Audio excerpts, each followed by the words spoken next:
Trainers and coaches talk a lot about discipline, but what if everything that you believed about discipline has been actually slowing you down? In this episode, we get into the blueprint from a sports psychologist who has worked with everyone, including a pro NBA franchise, about their mindset, and she simplifies it for us. She gets into the foundational pieces that parents, coaches, and trainers can start with to build disciplined players and kids. It's got to start with you. She talks about how to manage the emotions of kids. She gets into things that coaches are doing that are terrible for players on and off the court and bad for them long term. If I get these kids to want to come back the next season and play softball again, I did my job. She talks about how to deal with procrastination. But the bus you get on, is it the bus that made it, or is it the what if bus? And I really sat there and I was like, man, like every day I have a choice. Like I'm getting on a bus, but at the end of the road, do I want to be on a bus that made it? And what made it is what I've defined as making it. Or am I going to have what ifs? Am I going to have regrets? But we'll start with myths and misconceptions. Doing the same thing every single day. Discipline is finding things that work for you to push you on that continuous success. And we need to check in on what we need in that moment. She shares where she would start with discipline when she's teaching to her players. Let's go there. Let's have a soapbox moment. Yeah. I was like, come on, we're gonna go to my book. We're gonna go to my book, my TED Talk. What do you want to do? Because this is like, I will die on this platform. So without further ado, let's get into building this discipline blueprint. So Dr. C, a line that I've heard you say multiple times is that you have to focus on treating the person within the player. So when we're talking about discipline, is that where you would kind of start with that? Would you focus on the self-discipline within the player first? I think, exploring my whole mantra is I treat the person and the player. And so if we're looking at discipline, it's really aligning with what is that person's core values of who they are, right? What's the family system that they grow up in? What is their cultural component in their family unit? And then what's the cultural component and expectations of the team and environment they're going to play for. And then we want to match their true self with the environment they're going into or enhance the environment they're going into because of what they're bringing into it. And so discipline comes into kind of your own cultural upbringing, self-awareness, kind of values, moral compass, but then it goes into the behavioral components and the routines of what that actually looks like. Yeah, and I heard you talk about building the championship behavior and the culture that a coach always strives for. Every coach wants to have the disciplined team, the championship culture, the mentality, and all that stuff. But I think there's a lot of confusion or myths around it of how we get that and what that actually looks like. And I think one of the biggest ones that we kind of wrestle with when we first kind of start to dabble into it is the confusion of motivation versus discipline. I think we confuse I don't feel disciplined as being disciplined, but I think that's the exact moment where it kicks in. Discipline is not about your feelings. Motivation is more so about your feelings, and discipline is when you do it in spite of your feelings. But how would you define what discipline is for you? Yeah, I think discipline to me is like consistently showing up and staying true to what you say you're going to do, right? So it's not just like talking the talk and, you got to walk it too. And so I think if you're disciplined, you are going to link that to your motivation, the desire and the passion you have of why you're doing something. But it's much more of the actions, right? Am I consistent in what I'm saying? And do I do those things? And can you rely on me, right? Is there an accountability component? And so being disciplined is, hey, I say I have these big goals, but like, what is it you're actually doing consistently? And that's the word that we have to keep coming back to, consistently, in order to reach those goals and to reach the aspect to better yourself, right? And so I think that's where you see the difference between people that are truly going after their craft and aspiring to reach their goals is they're really dedicated. They're putting in the work and they're consistent in the behaviors they're showing. And that's dedication to me. Yeah, consistency is the big word I kept going back to, trying to think of when you think of discipline, what are words that kind of you attach to it? Consistency has to be the first synonym I think of with that, because it's easy to say, I want to start running at 5 a.m. and you do it on Monday. But then Tuesday roll around, it's like, the bed feels a little bit good right now. And man, I don't smell the coffee yet. And I don't feel like doing it yet. But that's where discipline kicks in, because you have to show up and do it in spite of how you feel.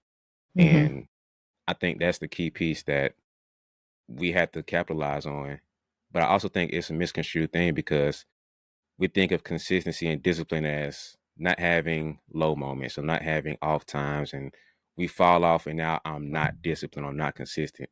So how do you kind of wrestle with that when you dealing with a client and they're like, but I missed a day or I missed a couple of days? How do you kind Right. of get them back on track with being disciplined?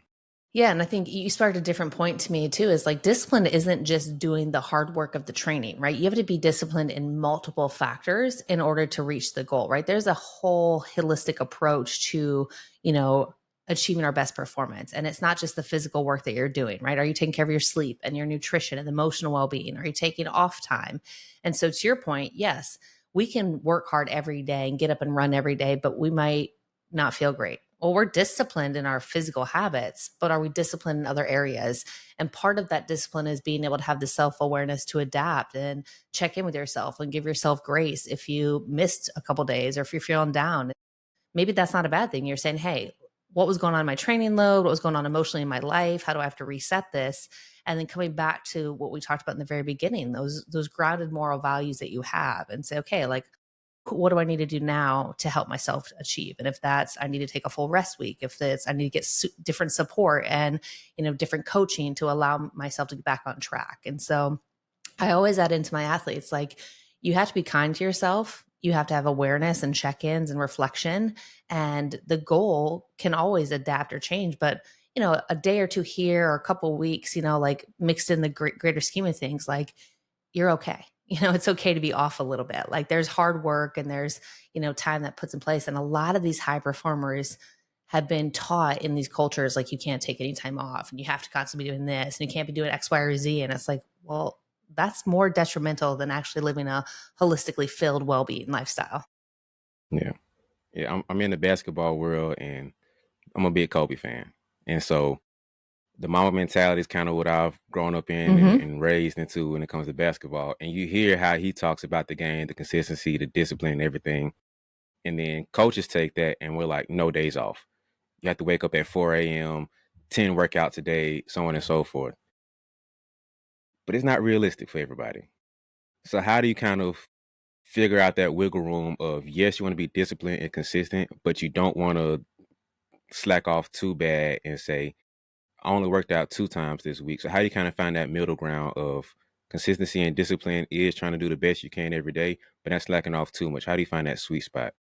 Yeah, I think I mean, it's hard when we aspire to be like these role models, these greats, right? And they're greats based on statistics and numbers. And we can't deny the impact they've had on the game. No matter what sport, everyone has that hero and that arc and that lifestyle. And I think the part is aspire to their greatness level, take notes of what they've done that you could apply to your life, but then also have an individual realistic component, right? Like, what fits with me? What does my body need? How many reps do I need to have? Like, the truth of the matter is, getting up at 5 a.m. or 8 a.m. to get your reps in doesn't matter what time of day you're getting in. It's a matter of like how you adjust your time frame in order to live your life, right? And the sleep component, and at what point in his life was he getting up at 5 a.m. or 4 a.m., and we're all aspects healthy, right? He was, it could have been for his body, right? You have to look at everyone's body and mindset and emotional needs and physical nature. um some science might say, man, was he getting enough sleep? We don't know the day to days of all the things. We know the stories that were shared and we know the results that we saw from the statistical page. I think for my athletes, I'm saying, hey, what are the good habits that we know build success, right? We have this outcome goal. What's the process to get there? What are you doing right now that's working? Where's that growth area? So I always kind of look at this continuum. We're right here in this good zone. And a lot of us get stuck in the good enough zone. And I'm like, hey, like, what if we shift it to that 1%? We always hear 1% better. Well, what does that 1% for you look like? What area is it that you need to work on now to make that continuum get a little bit better and then a little bit better? And now we start seeing we went from good to great to excellent, right? And so it's really slowing people down and saying, where are you at right now in this continuous success? And how do we start shifting that to being better and better for you and reaching the outcomes you want to have? Yeah, that's one thing I try to, with the college players I work with, they talk about how the coach has them up at 5 a.m. doing conditioning and workouts and stuff. And on one hand, I get it. That goes Mm-hmm. into the culture of discipline and, installing that.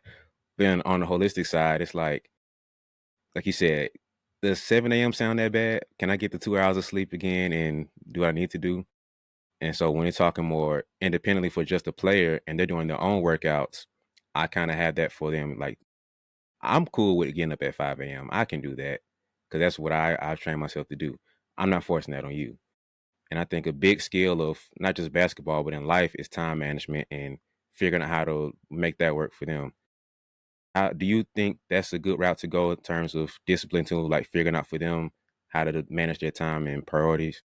Absolutely. I mean, time management is one of the largest components we know that enhances our mental health, right? If we can develop these time management skills, it allows us to be mentally well, allows us to function more effectively. I think the other thing that is missed is we don't train and adapt our training frameworks to the developmental needs of the athletes, right? So when you look at these youth athletes, like I grew up in the Midwest and then in New England area, and now I'm in the South in Texas, and it's so fascinating to me now, and I'm amazed by it. But the school systems here in Texas, they start their time of school when it starts based on like the best developmental time frame for those kids' needs. So when you're in elementary school, they start earlier, which is fine because the circadian rhythms in their brain, and when they're most alert and awake, they're able to go at 7:30 or an 8 a.m. start. When they get to middle school, we start to notice the hormonal shift, puberty comes into play, their circadian rhythm shift, and they have a harder time going to sleep earlier and waking up earlier. And then high school, they're even at the worst, right? That's why we have these teenagers like, oh, my teenager's up till midnight. Well, naturally, their bodies just can't go to sleep early enough. They're not able to, right? It's the development that's going on in their mind.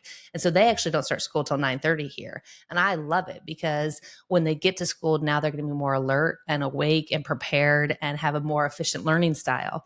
Of course, we throw in sports and maybe they're practicing in the morning, which still can be advantageous because they get their bodies moving and active and they're able to be more alert as well. But I think looking at this aspect when you're teaching your athletes, especially an individual component, physiologically what's going on with them at a developmental level. What the training loads do they need to have? Like what's their growth spurs? What hormonal shifts are happening? What other things they have in their life?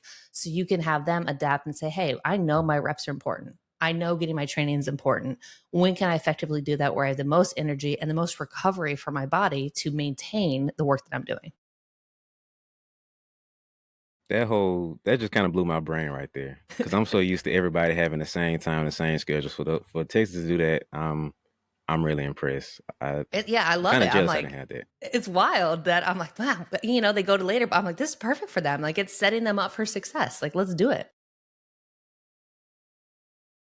The only issue I have with that is that a lot of jobs, I wish jobs could have that too, and they'll Right. say, "Hey, we're gonna work with this." Like I know the system we're in says we have to do X, Y, and Z, but I wish they could conform it. I don't know. I think that gets too logistical, but I think it's doable in my opinion. But Yeah. um, Well, that's why I like being an entrepreneur, set my own schedule. It's like, okay, when am I most effective? Like, what do I need to do as a mom? When do I want to get my workouts in? And then when am I going to go set my time frame for like the most efficient work time for me and the clients that I'm seeing? I'm with you right there. We're eye to eye right there. So, Yeah. um, but speaking of mornings and the routine of that, I got to a point where I feel like morning routines are very overrated. Like I feel like it's important. It means a lot, but I feel like it got to a point where it's a little overrated. But what are your thoughts on that?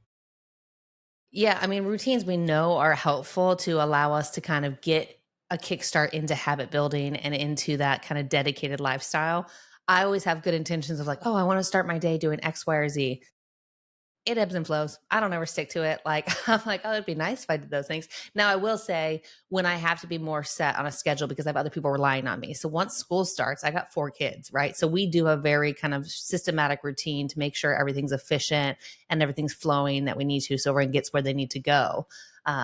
So I think that helps when you can have the routine to ease anxiety, not feel rushed, not have a panic, be able to do all the tasks. It depends on what you're looking at when you say these morning routines, right? Are you someone who has the luxury to get up and maybe do a daily devotion, or you do meditation, or you have your coffee before you then get your day going? Awesome. Um, why that's helpful is you have a plan, you're not physically activated and engaged and rushing around, and you can think more clearly. If you just are a snoozer, and so you're in bed, you snooze the alarm, you snooze again, and then it's like, oh, what do I got to do for the day? Um, that feels a little bit more chaotic. So it's helpful. But the routines don't have to be the pop culture, social media trends of what everyone feels is effective, right? Like do what works for you for your routines. That's the biggest thing of where I got annoyed with it because it's the ice baths and the meditations and it's the journal and it's this and it's that. And I'm like, can you wake up and do what you need to do in 5 minutes? Okay, let's do Yeah. that. Like that's Yeah. where I got to where it annoyed me. And then I heard the story of some boxer where he was getting ready for his opponent and he found out he has like a very dedicated morning routine and everything. And he kind of laughed at it because it's like, you live and die by your morning routine. If I could do something to interrupt that, I'm probably going to win our fight now because you Mm, live and die by that. Like you have to yes. wake up at 5, you have to brush your hair 3 different times, and you have to tie your shoes a certain way, and that's how dedicated you are to that. And I think that in his mind, he's like he became a slave to his routine rather than kind of being an add-on to it. So if a player is listening to it and they're like, "Oh, I have to have the ice baths and I have to have the meditation, I have the 5 minute gratitude journal, then I have to stretch and I have to do this and I have to do that." How can you kind of wean them off and say it's okay to relax and just, fine tune it to where it's a little more efficient for them? Yeah, it's funny because in college, so I was a steeplechase cross country track runner. And I was very dedicated to my routine. So if I raced on Saturday, from Wednesday through Saturday, I'm doing the same thing on what I eat at night. Like what, like it did not change for like 5 years of my career.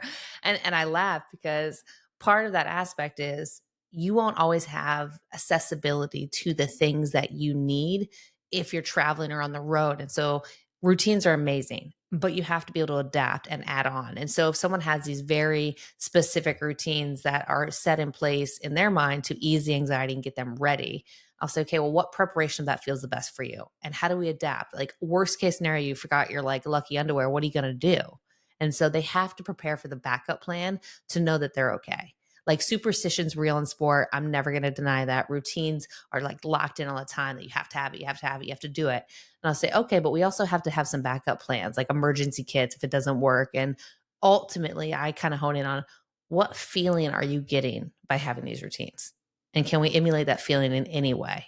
And the ultimate truth is, even if you just took 5 minutes to just chill and seek stillness without all the other stuff, you're going to get locked into the emotional state you need and you'll be able to perform at what you need to have to do. Yeah, I got to a point where for me personally, like I have an idealistic morning routine. It's really just me meditating for maybe 5 minutes. Um, Taking a second to kind of get my mind together. And if I do have a little more time, read and do that type of thing. But for the most part, if I can just sit there and breathe for a second, meditate, I feel great. Then I also got to a point where I feel like the nighttime routine is even more important for me.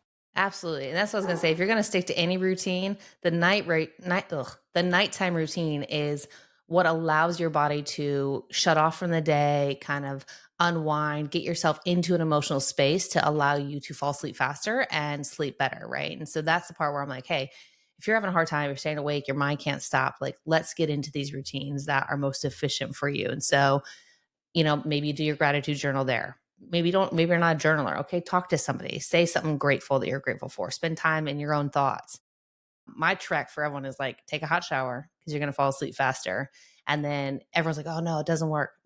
I love this. I tell everyone, okay, well, count backwards from 100 and you tell me what number you left off on. I'm like, I guarantee you, you'll never be able to remember what number you left off on. They're like, that's not going to work. No one's ever come back to me to tell me it was 87. Like they don't know, like they Yeah, fall yeah. asleep. And so you just got to find these tricks and routines. But to your point, like nighttime routines to allow yourself to shut off, switch into something different and get you into a space of kind of relaxation is so important. Yeah, I love that because it's like small little tricks like that that people kind of glance. So it's so simple and it sounds so like it doesn't sound like it's practical and actually work. And then you sit Right. there and do it, and you're like, ah, Dr. C got me again. Because it Oh, just yeah, it's so simple and it works. exactly. I love that, especially because I tell people often, like, the 5 minute mind is my go to, right? So just seek stillness for 5 minutes. And they're like, no. They're like, what do you mean? You want me to just sit there for 5 minutes? I'm like, I really do. Like, and then I give them all my nerdy facts. Like, if you do this, your brain's going to rewire and you're going to be able to like be calmer and have more clarity, more confidence, better decision making, creativity. I'm like, don't you want all that for your game? And they're like, well, yeah. I'm like, cool. Sit still for 5 minutes. They're like, what? I'm like, look, you got to sit outside. You can look at the birds. I'm like, just try it. I'm like, try it for a week. I promise you. And then eventually they come back, like, that really worked. But for a while, they're like, this is not going to do anything for me. And I'm like, it goes back to your point. If you're consistent with it, it absolutely is going to work and it's going to be amazing. Yeah. I think that that's the hardest part about being disciplined because a lot of discipline is the boring stuff and it's Mm-hmm. not as sexy. It's not, you can't brag about, I went to bed at 9 p.m. and it was amazing. Like you can't Yep. brag about this. Not a social media clip that you can highlight and tell everybody about it. But it sounds good to say you ran the marathon, but the preparation for the marathon is where the real work goes. So, like, do you think it's possible to make this stuff not necessarily sexy, but like make it more appealing to where it sounds more doable? Or is it just like you have to take my word for it on the front end and you see the benefits and now you kind of fall in love with the process? I mean, I think what helps is anyone who has that clout, that status, talking about their boring routines. Like the Mamba mentality came because Kobe was so great, right? And everyone was like, what is his secret sauce? Steph Curry, same thing. Michael Phelps, all these players that have the platform to share what they're doing. If you listen to their stories, the beautiful aspect to me is they're all human. They all talk about, like, I struggle, it's hard, this is what works for me. At the end of the day, they just want to be great, but they're also human, right? And that vulnerability piece is so impactful. And I think we're seeing that a lot more. That's the beauty of social media, is when you can have real people that have the credibility sharing things that work for them, that are true, and say, hey, take it from me, this is what I do. It's not flashy. It's not, the latest trend. It's just, I'm just doing this consistently. And it's like, I'm just taking care of my sleep. People will buy in and be like, wow, okay, cool. If Steph's doing it, I'm going to do it. So I think part of it is like you have to have those advocates speaking up because they have the platform. And then you have to have the credible people like me with the science behind to say, no, actually, there's some effectiveness to this as well. But to your point, it all goes back to trust, right? You have to trust in the coach and the person and whoever you're listening to, that um, what they're saying is important for you as a person and it has meaning to you. And then they're going to have the buy in and they're actually going to do the things. Yeah, when I was a kid, it was easy. If you would have told me Kobe said X, Y, and Z and Allen Iverson did this, I'm doing it. And the older I get, I have the similar thing. But the one thing I wish I would have capitalized on when I was younger is a speedy implementation and not Hmm. procrastinate on these things. Because I do it for a second and then I got time, I'll do it next week. I got time, I'll do it tomorrow. But I wish I would have implemented and did these things faster. How can we get to where we don't procrastinate and we can figure out how to get this thing going? Like we hear it, like we listen to the podcast, we hear it right after Hmm. we're doing it or the night we're doing it. How can we figure out how to get that going faster? Yeah, I mean, I think the thing I live by, and I experienced this as a collegiate athlete, I had these big goals. I want to be a conference medalist. I wanted to have, like, I want to be successful in my sport. And I remember sitting there listening to, he was the men's director, men's track and field coach. He just was my mentor, my guy. And I'd have coffee with him every week.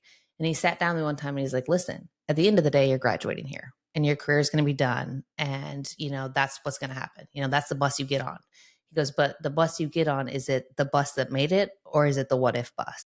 And I really sat there and I was like, man, like every day I have a choice. Like I'm getting on a bus. But at the end of the road, do I want to be on a bus that made it? And what made it is what I've defined as making it. Or am I going to have what ifs? Am I going to have regrets? And so I take that into every aspect of the life that I'm living. I share that message to everyone I work with and on platforms, because if you can sit there and say, okay, this is making it, and I'm going to do everything I can every day to try to make it and be happy with that. Or do I live on a bus of what ifs and I have the regrets and I'm like, man, if I'd only done that, if I'd only done this, well, that's not the way we want to live. And so you might not reach your goals that you aspire to have, but at least you can look back and look in the mirror and say, man, I did everything I could and how amazing that was and how far I came. And I don't have any what ifs. And so that's kind of the motto, is saying, hey, just ask yourself every day, can I look myself in the mirror and say, I did enough today that made me proud of who I am and I lived my values and I went out and sought after my goals. Yeah, I think if I had that mentality as a kid, that would have helped me out a lot because Yeah. you kind of have that, like when you're young, you have the mindset of you have forever. Like you're Hmm. 13 years old and saying I'm gonna be 20 someday. Oh, that's 50 years away. I'm gonna be 30. I'm gonna be 40. Gonna be 50. But little, like you hear people telling you it's gonna be gone before you know it, and it's like, all right, old man, get out my face, and all right, Yeah. I'll deal with that when I get there.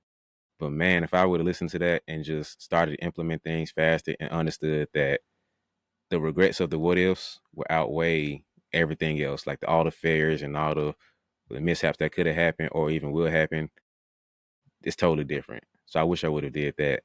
Uh, I And wish I would have had you as a coach. That would have been cool.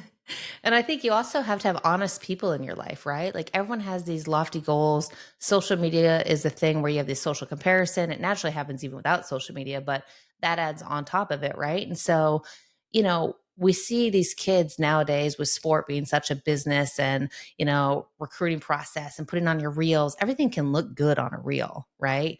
But what I tell these kids, it's like, you might not make it. Like, I'm going to be honest with you, making it's real hard. And once you make it, doesn't mean you're going to play, right? So we see transfer portals, we see roster limits, all the money, like all the things. I'm like, have your dream, but like, let's be realistic of what does it take to actually get there? Like, let's look at the data and say, what does it take to actually get there? And if you're 13, 14, 15, I'm like, okay, you want to go play college ball. Like, what does it take right now? What are you doing in comparison? How do you close that gap? Hopefully you can make it. But at the end of the day, at least you worked your way up to did the best that you possibly could in the time you had. But you have to have honest people in your life, not people just filling these dreams like, oh, yeah, you're great, you're amazing. We got to look at the real percentage of people who actually get to those next levels and why they do it. Some of it's natural talent. Hard work eventually will outweigh natural talent because they're putting time in and the reps in. And so you have to be true with here's what's it going to take. Are you willing to do that? Mm, yeah, I think that's another struggle I had when I was younger because you want to be disciplined, but for whatever reason, in our brain, we hear discipline and we think of like being confined and locked into a space. So like, but then you start to realize that discipline creates freedom for us and it unlocks more things for us. But can you expand upon that and kind of explain how the discipline creates more freedom for us and doesn't confine us like we think it does? Yeah, I think to your point, as we first started, people have gotten discipline wrong and they're only focusing on one aspect of like 500 shots a day. Like, is that enough to get you to the next level? Maybe not if you're not eating right, if you're not resting, if you're not recovering, if you're not, working on speed and agility, if you're not watching film, and doing all the other aspects. And so when we go back to the time management and the discipline, when you have routines that are effective, it's like, okay, you go to school here, you train here. Like, I always say, what's your intention, right? What's your intention for the day? What's your intention for the week? And are we making that continuum shift to get better in different areas? Every day doesn't have to be the same thing.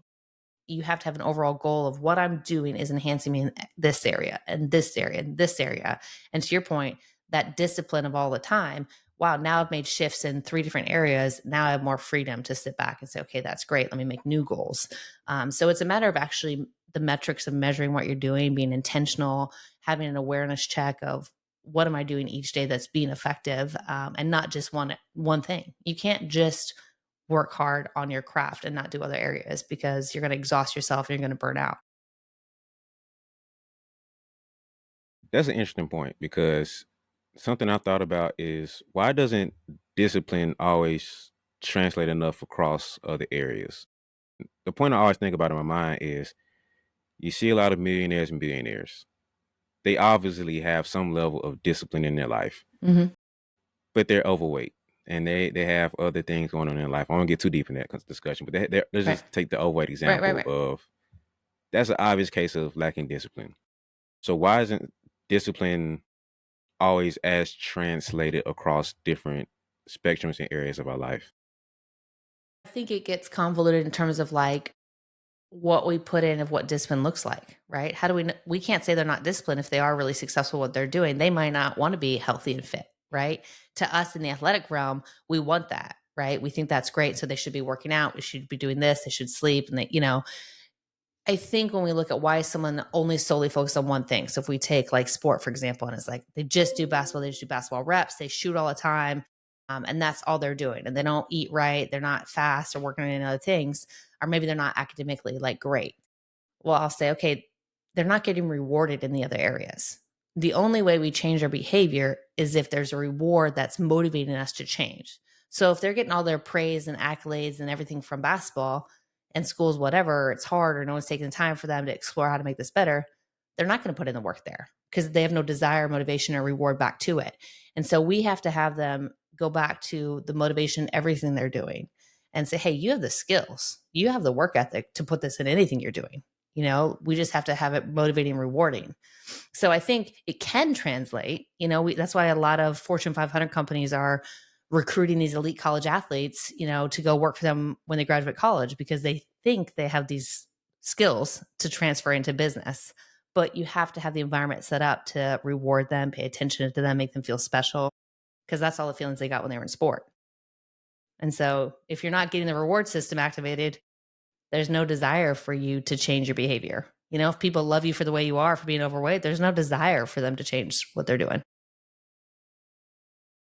Jim Rohn had this line saying how self-worth is attached to discipline. And when he said that, I was like, golly, for the person who thinks that, let's just take it on health because athletes, that's what we do.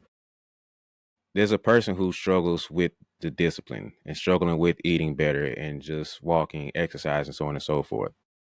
When you kind of change the perspective of it being, I'm worth that effort, I'm worth that sacrifice and the suffering that goes along with it, I think it really shifts it from being a tormented thing or, like you said, being confined thing of I can't do X, Y, and Z. It enables you a little bit more to feel like I'm worthy of this. I should desire this for a better me. What do you think about that? Like, your self-worth is attached to your discipline. Yeah, it's interesting because when we first said, I was like, is it really? But then the difference between like confidence, self-esteem, or self-worth is the value we have in ourself. And from the very beginning, when you asked me what is discipline, I'm like, it's connected to your values, it's connected to your morals. And so, absolutely, your worth is it's a return of investment. What am I valuing myself as? What am I thinking that like I'm capable of? And am I giving myself those things to actually say, this is my worth? This is where I'm at. And I think this is why our athletes who are putting in all the discipline, they're very dedicated to their craft. But it's like, well, why do they feel sad? Why do they have confidence? Because they're not reaching the performance. They don't feel, that they put all this work in and then they don't win. And now it's like, is it really connected? So you have to be pretty careful if all of your worth is related to these outcome oriented tasks, because that doesn't get back to like the person within the player, right? So you have to know that, yes, your worth is related to the things you do, but to me, it's not just one craft. You have to see yourself in every other aspect, how you show up as a teammate, how you show up as a daughter, son, cousin, parent, whatever. Like, you are so much more than one thing. But if we don't train and build that person into seeing that, then it can be very detrimental, because their self-worth can feel really crappy if they're not getting that return and investment for what they're putting out there. Yeah, that goes into the culture of, with me being a trainer, I try to pair it to bigger picture of life. Mm-hmm. And so I'm not training you to overcome this situation just to become a better player. Because at some point, you're not going to be a player anymore. You can be an athlete for life, but you're not going to be playing competitively and worth something forever. So there's going to be a point in 2 years when school goes left. This girl breaks your heart. This guy goes crazy and does that. How do you overcome that situation? And if you're able to be disciplined in basketball, like you said, the skill can transfer if you choose to. So we'll have conversation about grades and conversation about this and conversation about that. Well, if you have a D and you know you can get a B, Mm-hmm. why aren't we doing it? Right. So just trying to get the skill to translate across board. Not to say you have to have A's, but I want you to give the best effort you can. If you're struggling, I'm completely fine with that. We can take a C. Now your parents might want A's and B's, but between me Yeah. and you, to keep training, let's get this because I know your effort can be. So that's where I think the self-worth comes in, the value comes in, because you're downplaying yourself, but you're worth so much more. Now let's be disciplined to kick that in to let that self-worth shine. Not out of the output that you get, but because the input can be better. We can live with the C if that's the input you can give us. But if you know you're capable of A, that's where the conflict comes in. And I think a lot of coaches, like you said, confuse the output with the input, and the Mm-hmm. value goes into the output. Yep. 100%. Yeah, like that. Um, I also think about the discipline as being like alchemy, and it's an exchanging of things. And sometimes we don't want to pay the cost of what the disciplined life can have. 100%. How do you kind of wiggle through that? Yeah, especially like in my day-to-day practice, I get a lot of like these high school athletes, right? And I love that framework because they're at such a shifting point and mentorship aspect I get to have with them. And I ask them like, what is the obstacle that can get in the way of your success? And I never have it. A lot of people put this like sacrifice scarcity mindset. This discipline mindset means I'm losing something. And I try to flip the script for them and say, well, what do you have to gain? What do you have to gain by going to sleep at 9 o'clock versus 12 o'clock, right? You want to play your video games, you want to do social hour. What do you have to gain if you go to bed at 9 or 10? What do you have to gain if you don't go to that party, if you're not drinking, if you're not doing this on the weekends? Like, so I let them understand, like, hey, you might be living a different lifestyle than your friends in high school, in college, in a pro life. But the choices you're making, what are they giving back to you? What are you gaining from this? And when they can start to have ownership of that, and then it's like, oh, the obstacle that's in my way is actually just myself, right? Like all these other things are just distractions, but I'm the one who can choose how good I want to be. Then I'll say, okay, well, get out of your own way, and like, let's take ownership over it. So I try to have them not view discipline because I think it's very easy to be like, okay, if I'm disciplined, I have to like limit myself from any fun and I can't have social life and I can't go do these things. Well, no one's saying that. You just have to look at the choices you're making and the time frame you're putting into it and say, are the choices you're making helping you? Going out to dinner with your friends is a great thing to do. You get social life, you get to hang out, you get to rest. But if you go out with your friends and you're drinking and you're doing other things that put your life at risk, that's not helpful. So let's talk through what these choices and consequences are. And so I always talk about like the gain perspective and is that leading to you reaching the things versus I'm losing X, Y, or Z. Because that's when we see people kind of rebelling against it if they feel like they're missing out. Like FOMO is real, And so Oh we have yeah. to we have to replace that and say, hey, your buddies might look like they're having a great time on a Saturday night. How can you make you have a great time on a Saturday night too? But it's in a game mentality to help you reach the goals you want to have. Mm. And then it ties back to what you were saying earlier about giving yourself grace and trying to time manage and priorities. And I'm gonna be honest with you, I'm terrible at giving myself grace. Well, I know everybody's their harshest critic, but the grace component I haven't figured out within myself yet. So how can we help me give myself more grace in the process? How can we figure out, all right, you fell off a couple of days and you're struggling to get where you want to be. You're not as disciplined this week because of X, Y, and Z, whatever. We need to input grace. How do we kind of sprinkle in some grace in this process? Well, I'd first say if like you're not going to listen to your own Kool-Aid, right? I'll say, what would you say to your best friend? What would you say to your significant other or your kid, right? What advice would you give other people?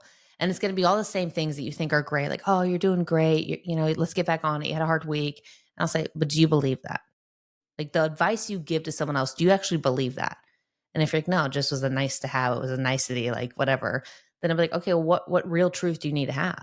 The real truth for you, for grace, it might not just be like, it's okay. Grace isn't it's okay. Grace is sitting with the hard and accepting it and then making a choice to go different. So it might be like, you know what? You really did fall off. Okay, we know that. Yes, I was really exhausted and I was emotionally just tapped out. And I wasn't there. Okay, well, how do we get back on it versus the judgment piece? But like we have to be hard truth. Yeah, you weren't on it. Do you want to get back on it? Okay, if the answer is yes, okay, how can I be different this time? So I think grace isn't just it's okay and like the fluffy butterfly stuff. Grace is I'm going to own the heart and sit there with you. And then I'm going to help you make a choice to see it differently and say, what can we do about this? And now we can have the freedom to then choose what we want to do. That goes into like the Solomon complex. Have you heard of that? Yeah. It goes into that. So for listeners who don't know, Solomon was the wisest man to ever live. And for him to have all that wisdom, he didn't live by all the advice he had. And so a lot of times people can kind of remove themselves and give other people those proverbs and their wisdoms and sayings and stuff. It's easier for us to take it in. And so I tried that for different experiments. Like I trying to write to myself and kind of Hmm. put out the thoughts and everything. And I kind of remove myself from it and say, if I read this more objective, it is my friend that wrote me this, how would I respond? And it's good. It was a good experiment to try to do. I'm not consistent with it. Back to Yeah. being disciplined, but when I did do it, it was very helpful. And it was a weird mental exercise of taking myself out of it, thinking of a third party or a third person, and saying, if this is my player coming to me, this is my my sister, my cousin, whoever coming to me needing this advice, what would I say and do? And that makes it a little more. I'm a tough lover, Mhm. and so I can come at it from that way, but then also give the empathy on the other side too. So I think that'll help big time, especially for a player who kind of struggles with that because we're terrible at giving advice to ourselves, but we're genius when it comes to everybody else. So I Oh, think that'll help out a 100%. lot. And I think to your point, when you kind of put these caveats in, or I call them kind of minimizations, where you're like, well, I'm not consistent with it. You might not have to be consistent with that habit every time, right? So you could be very dedicated in checking in with yourself and like holding yourself accountable. That intervention doesn't have to be an everyday thing. It has to be when I need it the most. And so that's where I like to shift people's mindset too is discipline isn't doing the same thing every single day. Discipline is finding things that work for you to push you on that continuous success. And we need to check in of what we need in that moment. So that might be a once a quarter or when I'm really down or out to use that intervention, right? I think the one activity that I love that stems from this is usually when I have a big group of people together, I'll say, I want you to write down on this index card the mantra, a phrase, a saying. What is it on your worst day that you need to hear? And put that on there. And then I have them folded up. And then at the end of the activity, I'm like, hey, pass that to some random person. And so like maybe I get yours. I don't know who you are. And I read it and it's like generally 90% of the time it's very relatable to me, even though we don't know each other and we need different things. Because at the end of the day, every human just needs to feel seen and heard and cared for. And so generally those comments on the worst day is usually like, you got this. I see you. I believe in you. I love you. You know, like that's what everyone needs to hear. So it doesn't matter if it's 100 strangers getting it, someone's going to get a card and be like, dang, that hits. And that's the I beautiful like thing that. about it. I really like that. And I think that that can tie into like the mental resilience piece Hmm. of a lot of times it's hard for us to keep going, but just a little more juice, just a little slight tweak in navigation of how we see things keeps us going. And that makes it a little bit easier to stay disciplined and locked in because uh to go on a fitness journey is a lot. To go on a basketball journey is a lot. And so sometimes you don't see the fruits of your labor. Hmm. But if your spouse is like, you really got up 3 days a Yeah. week Yeah. at 5 a.m. I respect that.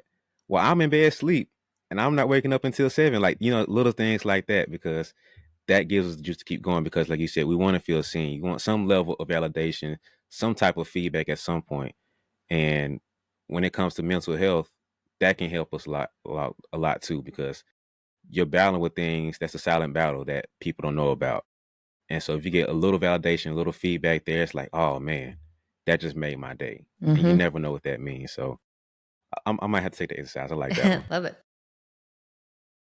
All right. So let's get to the nitty gritty now. Okay. I'm a trainer Hmm. or a coach is here.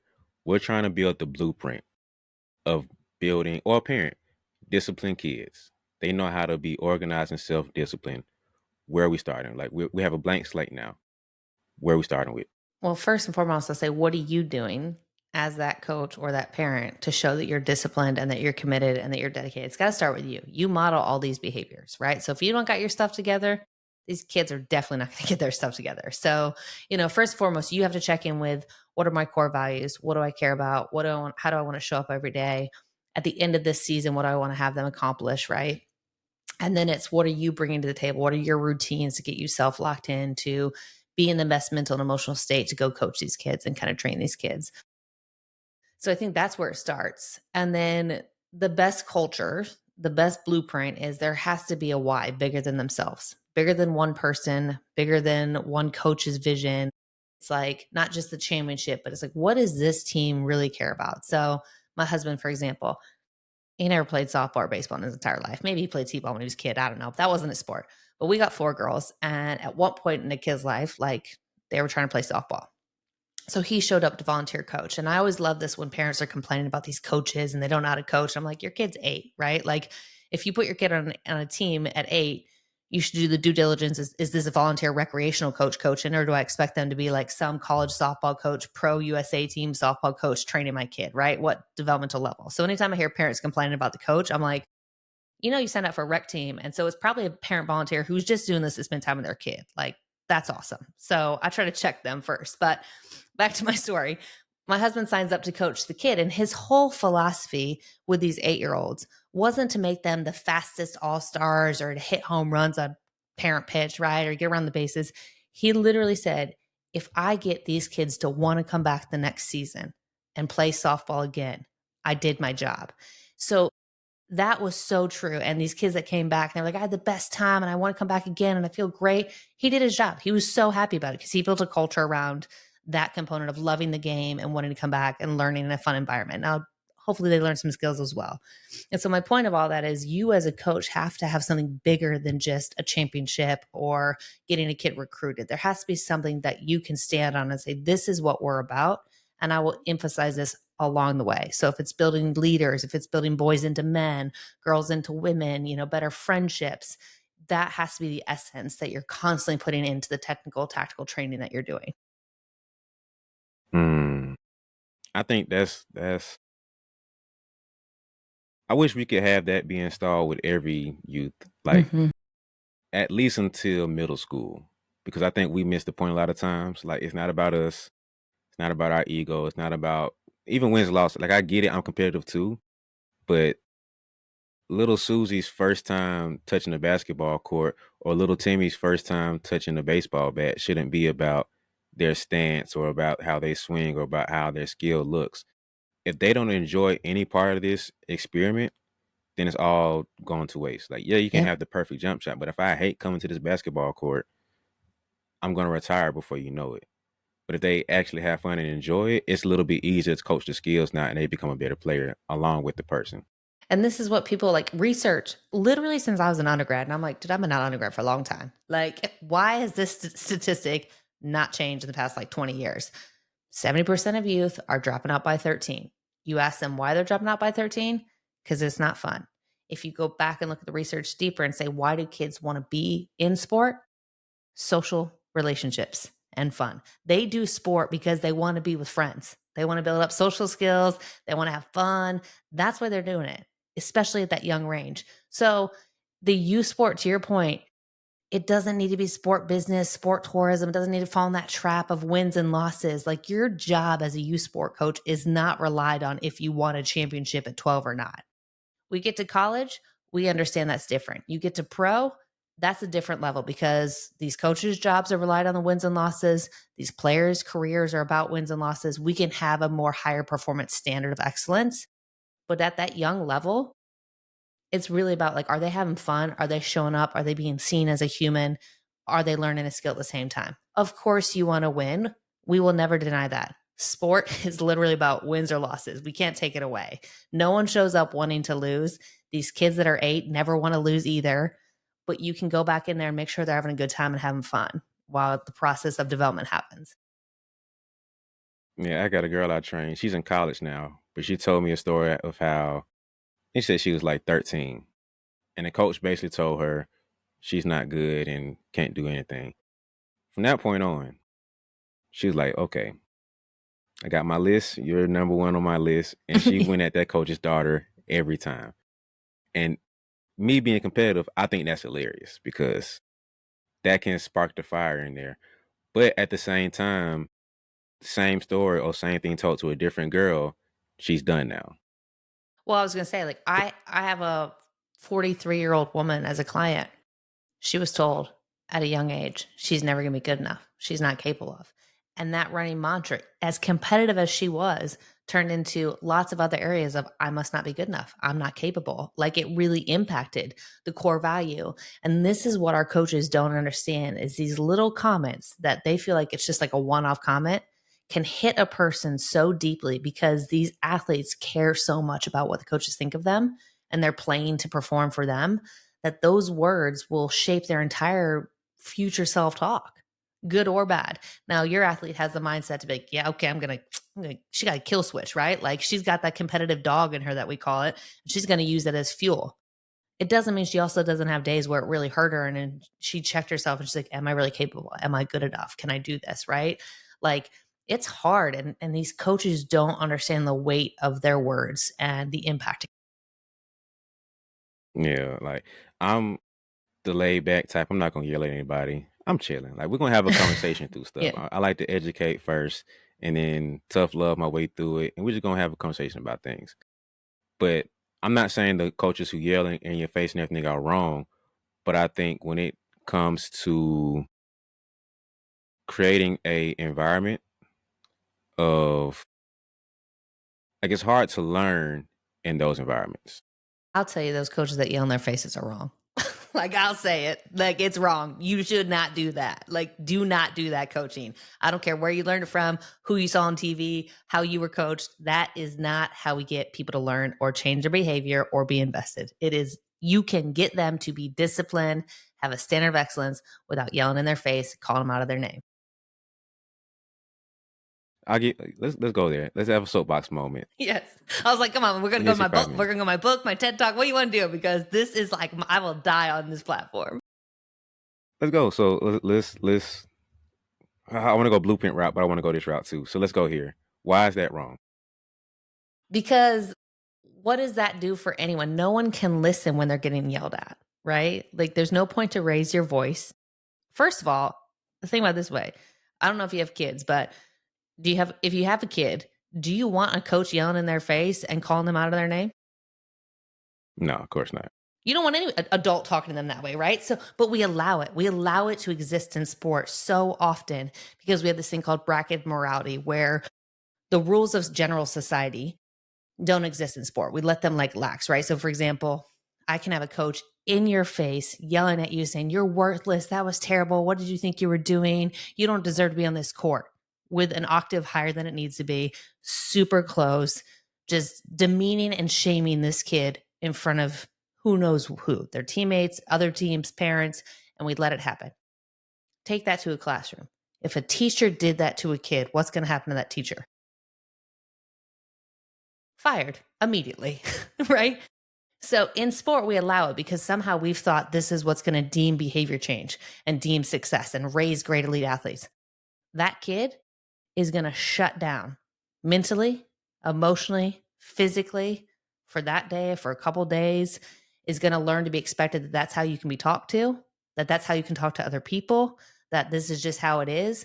The accountability is like off the chart, like not tracked. Like, so we then see these negative behaviors acceptable. We can get away with things more, especially if I start playing well. So I can talk to other people that way. I can punch somebody if I want to, and I'm not going to lose anything. So we're actually teaching a lot of really problematic behavior, and we're not getting the end result, which what this coach wanted was listen to me and do the drill or the play I told you to do. So it's the coach who got his own ego in their own way and couldn't manage their own emotions because they were afraid of their own embarrassment or their inability to coach somebody to do something. And they came at it and put it on the wrong way. And now the kid's like feeling like worthless. Every time I hear you say this on the podcast, I feel a level of validation because I'm not that guy. Yeah, yeah. But then I always try to find a counterpoint to it. And I think I still agree with you. Let's go that route first. But I think if I'm the other coach, I'm saying, hey, this is what builds toughness. This is what builds character. We've seen a lot of great players be great in spite of it. And they point to the Michael Jordans, they point to the Kobe's. In my mind, I go to, I hope I don't butcher what this is, but it's some level of survivorship bias. I think that's what it's called, Mm. where we look at the exceptions to the rule or they made it in spite of this thing. And we point to them as being like, that's why this is okay. But what if we could have warped the environment to where we had 10 more players just like that, or the entire team is like that, in spite of looking at outliers who made it in spite of that environment? You think about the Marines and the military and that whole process. They didn't want to weave that into it too. And I don't want to get on that whole rabbit hole of that because that's a whole other beast to deal with. But that's what I think of. The coach would say of like, well, my best player can make it, or this player made it, so why can't I coach this way? Well, and what I'll say to them is you'll see a quick result in the short term. That negative punishment, that like I make you go run back and forth and do these things, yeah, that changes behavior quickly. But you don't get lasting behavior change. So you're going to have this problem come back up again 2 weeks later, 3 weeks later, and then eventually you're going to have these kids quit and your program isn't as successful as it could have been. And that's what I tell a coach. Do you want one great player, or to your point, do you want 6 great players? What do you want to be known for? Yeah, that whole mindset of get on the line. Like every basketball player knows that's the kiss of death. on the line. It's like, oh, You know what I tell I'm every done, coach and coach. player? I said, listen, if you're having them run to punish them, I'm like, you're actually not going to change the behavior in the long run. And two, you're actually making them better. If you really want core lasting behavior change, sit their butt on the bench because every kid in that court wants to be playing the game. So they're going to run and they're going to hate running, but they're still getting better. You're making them better. If you actually want them to be different, sit them on the bench and don't allow them to play. Hmm. And I think too that does it also has a negative connotation to exercise for Yeah. And then these kids. people hate running when they're adults. I'm like, look, I love running. So now you're making them hate running and they don't want to be healthy, long living. And it's like, that's terrible. Yeah, I can't stand hearing that because I hear a lot of people say that when I was a kid, I played youth basketball and we had to run or we had to do push ups or whatever it is. And that's the reason why I didn't like to exercise now as a 20, 30, 40-year-old adult. And I'm like, man, that's terrible because as kids, that's what we were taught. It's like you have to get online and run. Exercise is punishment rather than exercise is a tool we use to have better bodies and healthier bodies. It's just a whole rewiring of coaching brain and philosophy to where we have to pull back from that is what build discipline and mental toughness and mental resilience. And it's gonna be a process to get rid of that, It especially in youth is. sports. It But is. And um, especially with how the college space is now a lot with NIL and money, and we're gonna see that shifting into high school. You're actually gonna remove the ability for certain youth athletes to be able to participate in sport because it's gonna cost too much. And so it's kind of a real detriment if we don't fix it right. yeah. But that ended up being a really good segue back into the blueprint because that was beautiful. I like how we did that. That was a good job. Ryan Holiday had this line saying that discipline begins in the body. Do you agree with that? And if so, how would you incorporate that with beginning discipline? I mean, I think the point of discipline begins in the body is he looking at like the behavioral components, right? I think that sure, we've talked about that, right? For me though, because I'm a psychologist, so I care about like the head and the heart. So I do think you have to have a bigger purpose, an emotional component, something that is true to you that allows this discipline to exist. Because I remember he was saying in terms of, like you said, it's more action based first, and for me, I think of it in terms of if you're able to get your body right and the actions right, it's a domino effect, and you can kill two birds with one stone type of mindset. So let's say exercise were beginning. Well, if you start exercising right, at some point you're gonna get to where I got to get my sleep right. I got to start eating better. Just getting the exercise right first will be a domino effect to get multiple things in line. And so for me, I think that's a beautiful place to begin because the mindset of what the gym does to you to I said 10 reps, but I'm struggling at 8. Do I keep pushing? Do I cheat myself out? I said I'm gonna get to the gym at 6:05 and I'm late. Do I skip it or do I still go? Yes, I'm sleepy and tired, but do I give me something? Like the all the mental games you played throughout the gym. I said I'm gonna do all these 5 exercises, but I'm only feeling 3. Like, how do you kind of talk to yourself and figure it out to stay disciplined within there? It's beautiful. Like, I encourage everybody to have some level of workout. You don't have to go crazy and Right. do CrossFit or whatever else. Get some type of exercise in because what it builds for you mentally, just the mental health component alone too, but just the mental resilience and discipline. Say, I'm gonna get up and do this thing. I wish I saw more studies of that because that's the big component that I think we is slept on when we talk about discipline within the body.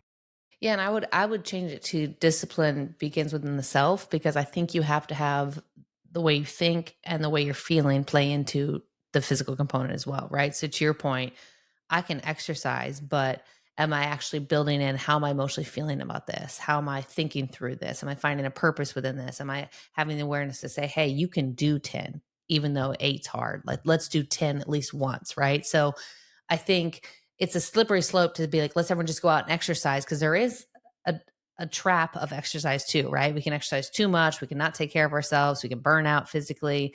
And I always tell my endurance athletes specifically, Are we running away from an emotion? Are we running towards an emotion? Because that's real, right? So sometimes we're kind of using exercise as an escape and it looks good on paper. I'm so disciplined, but it's actually not treating our mental health the way we need to. And so I think if you're going to focus on yourself and say, "Hey, I'm going to take care of me in this healthy way." But it's what am I thinking? What am I feeling? And what am I doing? How do you regulate emotions with discipline?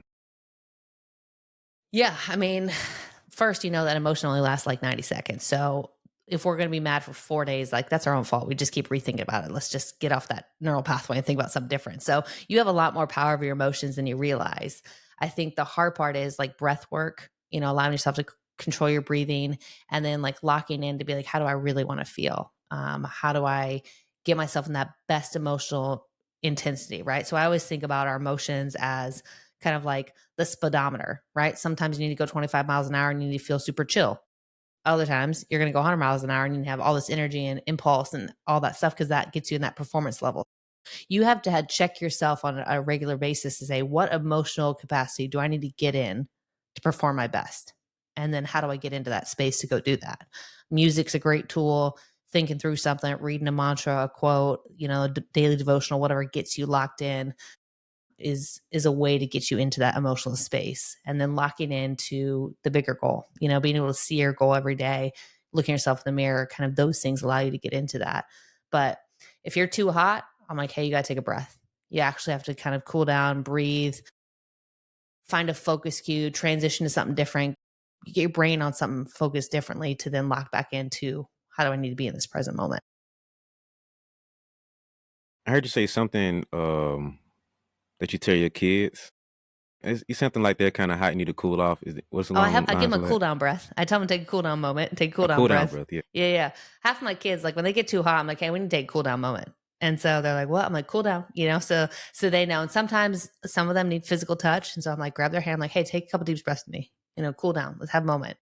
Other ones, I'm like, hey, let's go take a beat, go take a walk and come back to me and reset. And so they've learned early on, like they need their cool down breaths. And that's real in our household. I got a fiery 6-year-old right now. So we got a lot, like even mom and dad got to take some cool down breaths because she's going to push our buttons. And we're like, all right, let's cool down so we can actually talk and think through this. But they know, I mean, they use it on a regular basis. They know when they're in their body and they got the wiggles. My 9-year-old, she's all emotional. She can't she literally physically squirms when she's in a space. I'm like, hey, it's all right. Get it out.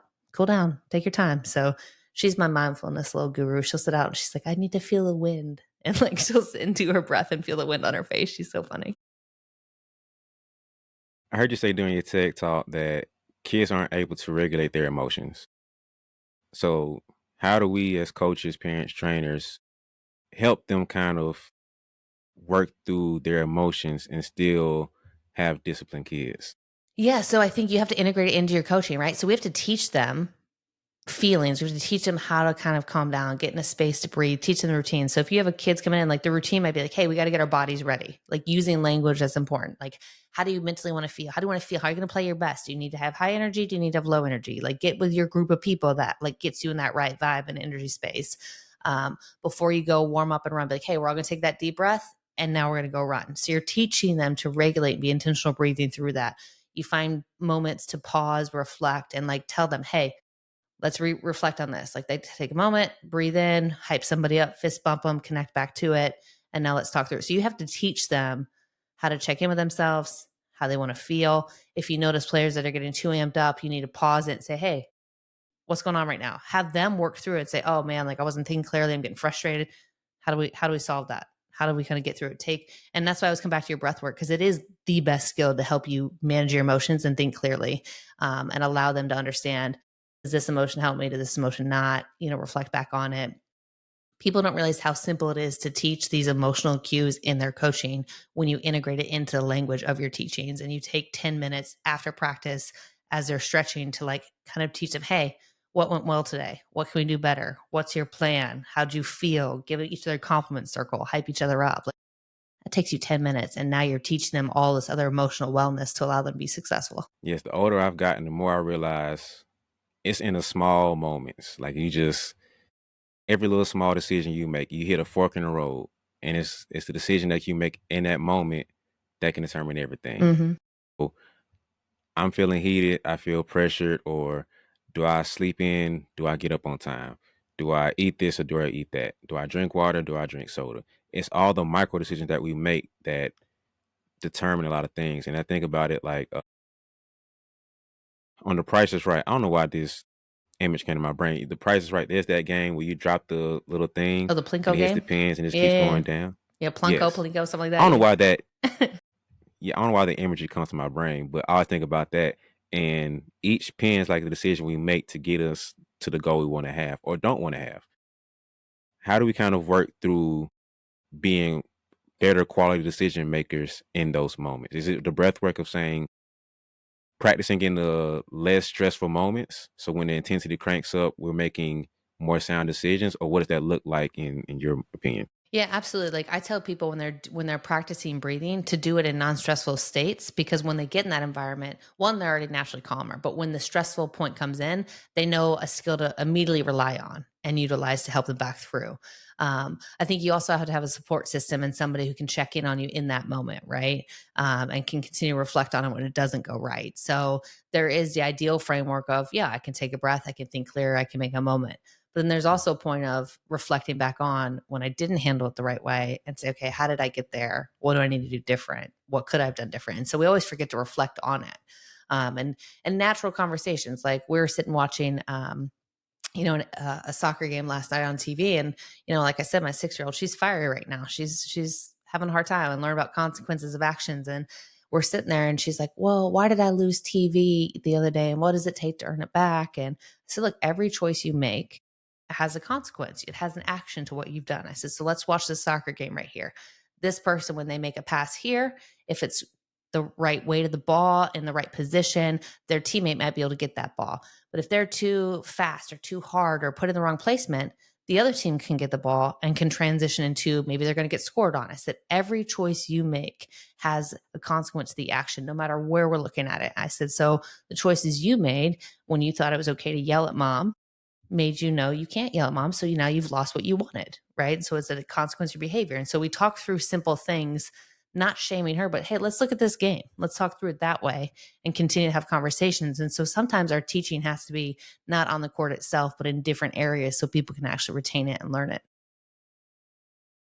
I'm a huge fan of analogies and imagery type of Yeah. teaching, just because I think stories and connecting dots to where it's relatable to them makes it sink in. So a lot of times during basketball, like one of my favorite analogies I use is in terms of shooting, step into the catch or step into the pass when they're throwing it to you. It's like, hey, if we said the session's supposed to be at 12, are you gonna start getting ready at 12? Well, no, I'm gonna be late. Same thing for that. So you have to get prepared before you get there, meet the pass at this spot. So now you're ready for it. So get ready at takes you 30 minutes to get here, get ready 15 minutes before. So by the time 30-minute drive gets there, 12 hits, you're gonna be there. Hmm. So using little analogies to kind of correlate to their life and make it make sense on their Yeah. level. Talking to a college play might be different stuff. I like that you use outside sources to connect to your daughter to say, hey, this is what I'm talking about here in a real Yeah. life example to make it break down on her level. I Yeah, like yeah, that. yeah. No, and we do it with everything, right? So I think you have to, right? You have to meet them where they're at. Like your point about emotions, like one of the common things we say is if you're cooking a hamburger on the grill, you can't have it too low because it's going to take forever to cook. But you can't have it too hot because you're going to burn it. You're going to have a hockey puck to eat. No one wants to eat that nasty hamburger either. So you got to find the right temperature, the right amount of time to make it be perfect. And so we always kind of say, like, control your flame, right? Like, how hot do you need to be in order to perform your best? I might take that one. I like that. Yeah, it's a I good like one. that. Yeah. Habits. When it comes to discipline, habits play a big role. How do you weave in habits with your players and have that play a role in terms of them being more disciplined? Yeah, usually we do like a performance routine, post performance routine. And I always just say, hey, like 1 to 3 things max that you're doing before your practice of your game, in your game, 1 to 3 focus points, and after post reflection, what are we doing? And so I never want to have too much. I want them to lock in and kind of build these things, but they have to have control over it because it's their buy in. And we just say, what is this serving us? Right? How is this helping me perform my best? And then they kind of map it out. And then Generally, to your point, what happens is they'll do it for a while, and then when everything starts going well and they're performing well and they're feeling well, they kind of forget to do those things. And then they have some bad performances. And I'm like, what happened? You stop doing your breathing? They're like, yep. I'm like, let's get back on that. Do you think that the mental skills aren't, let me try to rephrase that. Do you think that people don't see mindset as a skill and that's where the lack comes in of it? Because we see it as just like, it's a thing, it's my brain and it's always here and I have the mindset rather than seeing it as a skill and I can tweak it, I can improve it. Just like you can gain skill, you can lose skill. Do you think that mindset of it is kind of where the disconnect happens? Yeah, I think it's a hard shift because we don't put the resources in and make it a regular thing that everyone should have this, right? We're not there yet where everyone has a sports psychologist or mental skills coach. To your point as well, it's also often viewed as a problem. Like you go talk to someone when things aren't going well, versus where we flip the script and say, hey, these are skills and tools that you can utilize. You can train your brain to think a certain way. You can train yourself to implement these behaviors and these mental tools that allow you to perform well. We don't understand the social aspect around it is not taught that this is a teachable skill and this goes aligned with the physical skills. And so if you haven't bought in or understand that, you think, oh, I only talk to someone when it's bad. And in sport specifically, that vulnerability piece isn't acceptable. You're supposed to act a certain way, feel a certain way, and be a certain way, right? So we're not going to show any weakness. If I feel like I have to be vulnerable and show a weakness and talk about emotions, no thanks, right? They don't feel like they're successful. Part of our job as a profession is like actually flipping the script and saying, hey, I'm here when it's good, when it's bad, and the in between, on the regular, every day. Like, you don't just bring me in on a one time thing. This should be a part of a coaching regimen for you. And it's building the mental emotional game, just like you have a physical coach to teach you the technical tactical part. We're just not there yet because a part of it is it's a luxury service still. It's not bought in enough. It's not seen enough of how this works. And that's the hard part. Like when you're teaching someone how to shoot a basketball, you can see if they actually make the basketball. When I teach someone to think different or feel different, you can't measure it unless this person's bringing it back to me. There's no tangible evidence. So it's a little bit harder to get people to buy into what I'm doing. So when it comes to habits, what are the top 3, 5, whatever number you want to have of habits that players need to have to be more disciplined and have more structure to their life? Sleep. You got to sleep. That's going to help you physically recover and emotionally feel better. So, sleep routines are essential. You got to just take care of your sleep. Um, Obviously, eating and hydrating well, you got to make sure you're fueling your body. The other aspects I think that we're not doing is gratitude. You need to actually check in on what's going well. So, if you can't do it every day, of like, what am I grateful for today or what went well today? I say do the win of the week. So, at least one time during the week, can you say, this was my win this week. So we got to highlight the success, the gratitudes that we're having. The other part, that 5 minute mind, right? Like 5 minutes of seeking stillness every single day is essential.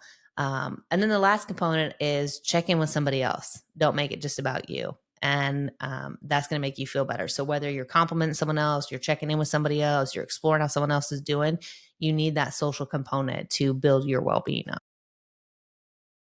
That's one of the biggest hacks I use when I'm in my own mental slump. I'm not feeling well.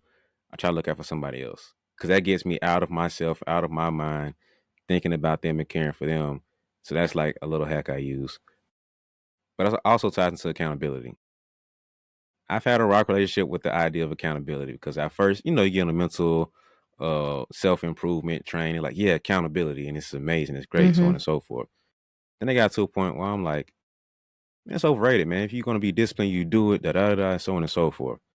But then I got a little bit older, life hit me, and it's like, hey, it really matters a lot. And it became the social responsibility part hit me. I'm like, okay, this is where it comes in. And Mm-hmm. so if I say I want to go work out at 6, only I know to myself if I do it or don't do it. And I can lie to myself, which is still impacting me, but not as grand as it would my friend or my brother, whoever it is.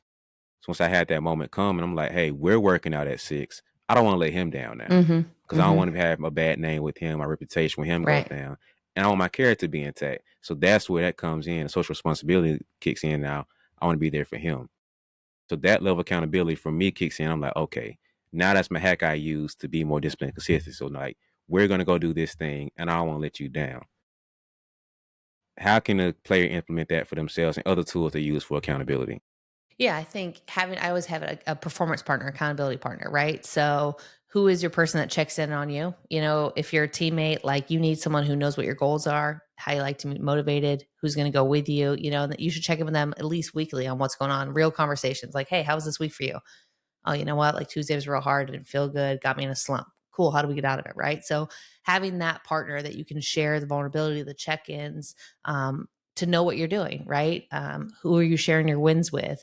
And so for me, I have a multitude of people. And it also goes back to the bigger purpose, right? Like when I'm working out for myself because I want to compete. So I'm constantly competing and stuff. And I've set goals that I'm going to compete in so many competitions a year. I also know that I need a coach because I'm not one who's self motivated as I am. Like, I'm not one to go, let's go make up this workout. Like, I need someone to tell me what to do and I'm going to perform well because that's what drives me, right? I've been an athlete my entire life. I've tried to do running stuff on my own. It wasn't the same. If I have a trainer who tells me what to do and is checking me, now I'm going to perform better. So know yourself, know if you need someone to be on you or if you need to take control of yourself. I also got 4 kids looking up to me. And so that serves me on days where I'm like, man, like this is hard. Like I'm setting habits where they get to model what it is that I do and what we celebrate and what we feel is healthy and how we talk about it. And so they know that working out's important to me. They joke around about how much protein I care about right now, you know? And so like we have lots of conversations. And so I also think I'm doing this bigger than just myself, my own goals. I'm showing my kids what it looks like to go after and do these things. So I think always having a bigger purpose of accountability beyond just a competition or a training or a weight loss, like something that serves you, goes back to the culture we talked about for sport. And so, yeah, like I think, and then I'm checking in or sharing like what I'm doing or how I'm doing it. So I think, you know, having those checks and balances, whether it's a coach, a trainer, a partner who's checking with you, marking down your successes, sharing your successes. Like a lot of people give these influencers or people like a hard time when they're posting stuff on social media. These people are posting their stuff on social media because it's their accountability to themselves, to who's watching them. I'm not hating on it. Like they need that part of a check in. Like I did a hard workout today. That fuels them to be more successful the next day. So even if you have no audience at all, but you do that for yourself, that's where to be accountable to. And that goes back to what you were saying at the beginning about how to establish discipline is starting with yourself. And that goes to self accountability first.